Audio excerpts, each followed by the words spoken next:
आज तो पूरे 100 रुपए की कमाई हो गई है। आज मेरा परिवार दाल चावल नहीं बल्कि रोटी सब्जी खाएगा। सूरज कंस्ट्रक्शन साइट पर ईंट धोने का काम करता था, जिसके उसे हर रोज 40 रुपए मिल पाते थे। लेकिन आज सूरज ने पूरे 100 रुपए कमाए थे। 100 रुपए जितनी कम कमाई को देखकर भी सूरज काफी ज्यादा खुश होता है और उन मिले हुए 100 रुपयों से थोड़ा सा आटा और सब्जी लेकर आता है। सूरज जैसे ही आटा और सब्जी लेकर घर आता है तो सूरज के घर वाले काफी ज्यादा खुश होते हैं। अरे वाह, आज पापा आटा और सब्जी लेकर आए हैं। इसका मतलब आज हमें दाल चावल नहीं खाने होंगे। माँ, जल्दी से हमारे लिए रोटी और सब्जी बनाओ ना। आज तो मैं पूरी 3 रोटी खाऊंगा। भगवान ने मेरी सुन ली। कितने दिनों से मैं प्रार्थना कर रही थी, लेकिन आज मेरी प्रार्थना भगवान ने स्वीकार कर ली। मैं बस जल्दी से आप सभी के लिए गर्मा गर्म रोटी और सब्जी बनाती हूँ। जमुना अपनी नंद निधि के साथ चूल्हे पर जल्दी से गर्मा गर्म रोटी और सब्जियां बनाती हैं। देखने में तो ये सिर्फ मामूली सी सब्जी और रोटी थी, लेकिन इस परिवार के लिए ये खाना किसी दावत के खाने से कम नहीं था। जैसे आज हमने ये सब्जी रोटी खाई है, कल भी हम इसी तरह सब्जी रोटी खाएंगे ना माँ? बेटा, अगर भगवान ने चाहा तो कल भी हम जरूर सब्जी रोटी खाएंगे, वरना जो रोज खाते आ रहे हैं वही खाना पड़ेगा। अब ये दाल चावल और नहीं खाए जा रहे हैं।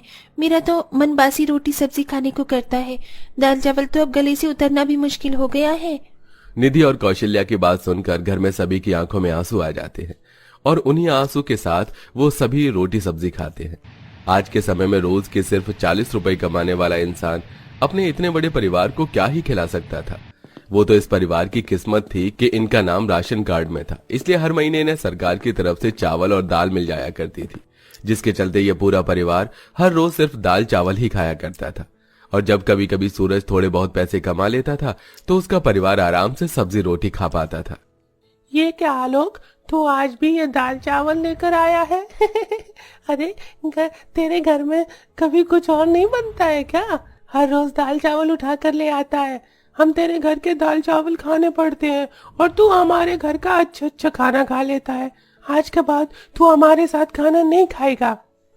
आलोक की क्लास के सभी बच्चे हर रोज उसके दाल चावल लाने पर उसका काफी मजाक उड़ाते थे, लेकिन बेचारा आलोक भी अपने घर के हालातों से अच्छी तरह वाकिफ था, इसलिए वो किसी से कुछ नहीं कहता और चुपचाप से चावल खाने लगता है। ऐसे ही एक दिन, अरे मंजू दीदी, आप यहाँ, वो भी ऐसे अचानक?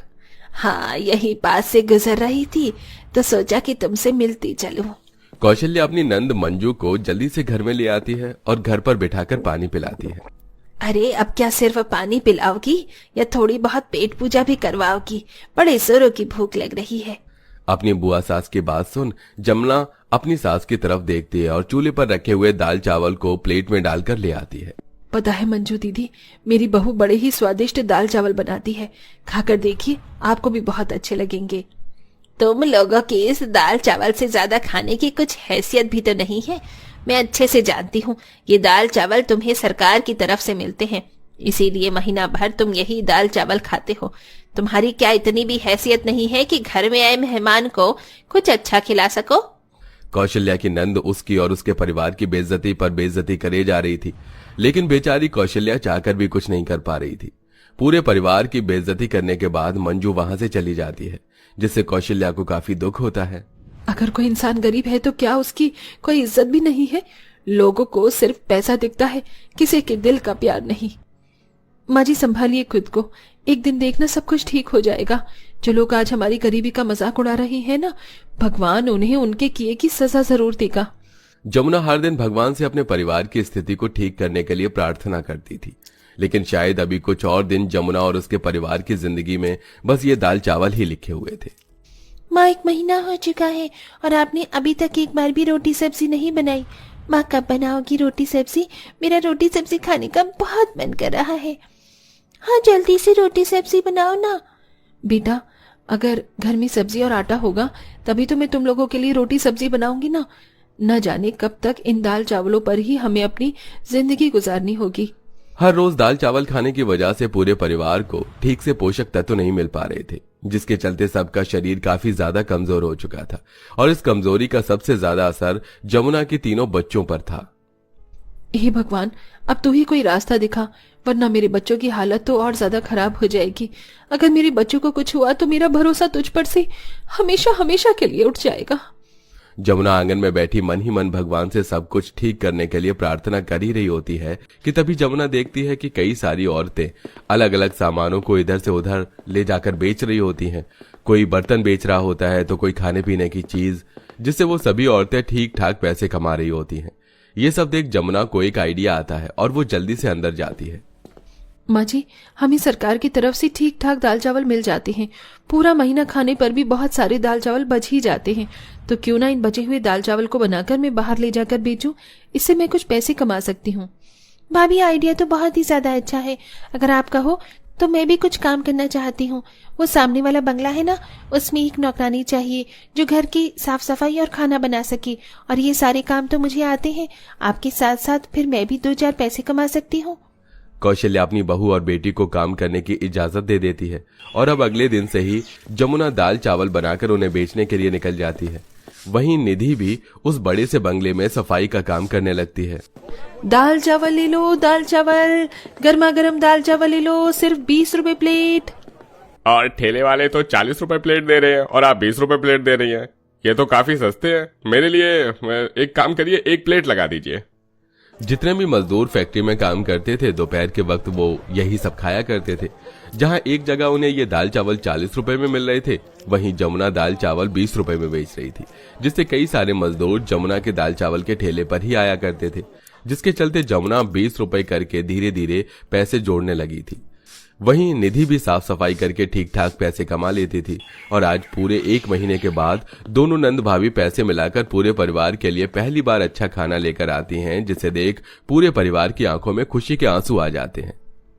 अरे वाह, आज खाने में शाही पनीर, मिक्स वेज, रायता, पुलाव, पराठे, खीर, पनीर की सब्जी, इतना सब कुछ है। मुझे तो पता ही नहीं था कि दाल चावल के अलावा भी इतना सब कुछ खाने के लिए होता है।